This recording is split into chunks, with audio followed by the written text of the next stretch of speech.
ሐሳብን ማን ላይ ይመጣል? እግዚአብሔር ላይ ይመጣል። ስለዚህ ማንን ማገባው በሚል ጭንቀት ትዳር አይገኝም። ትዳርን የሚሰጥ ማን ነው? ሁሉን ያዘጋጀው እግዚአብሔር ስለሆነ ማለት ነው። መተኛት ማለት ሐሳብን በእግዚአብሔር ላይ መጣር ነው። ልባችሁ ስለ ትዳር በማሰብ እንዳይከብድ አለ። በመጨነቅ ብዛት አይደለም ትዳር የሚገኘው። እኛ ራሳችንን ጥሩ ባል አድርጎ ማዘጋጀት ነው።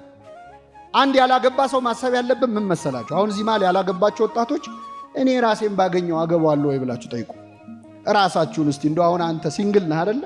እንደው አንተ ወንድ ከሆንክ ሴት ብትሆን ኖሮ አሁን ያለውን ወንድ ብታገኘው ታገባዋለህ ወይ?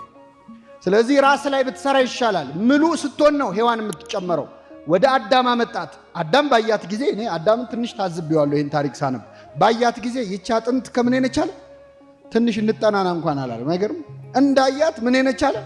አጥንቴ አካሌ፣ እኔ አካሌ የሚሉ ዘፈኖች ከዚህ የመጡ ይመስለኛል። አላቅም። እንዳያት ነው ማሞገስ የጀመረው። ይቻ አጥንት ከአጥንቴ ናት፣ ይቺ ስጋ ከስጋዬ ናት አለ። ትዳርን ሚስትን የሚያዘጋጀው እግዚአብሔር ነው። ለባል ሚስትን ለሚስት ባልን የሰጠ እግዚአብሔር ነው።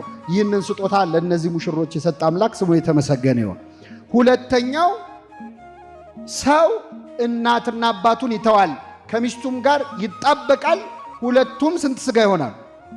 አንድ ስጋ። አሁን እዚህ ጋር የምታዩቸው ሙሽሮች ስንት ስጋ ናቸው? አትዋሹ። ስንት ስጋ ናቸው?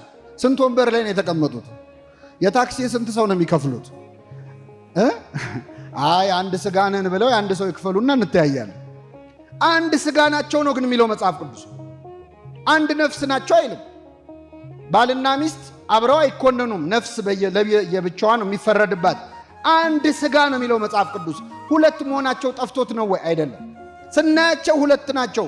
እግዚአብሔር ግን አንድ ስጋ አላቸው። ምን ማለት መሰላችሁ? የባል አካል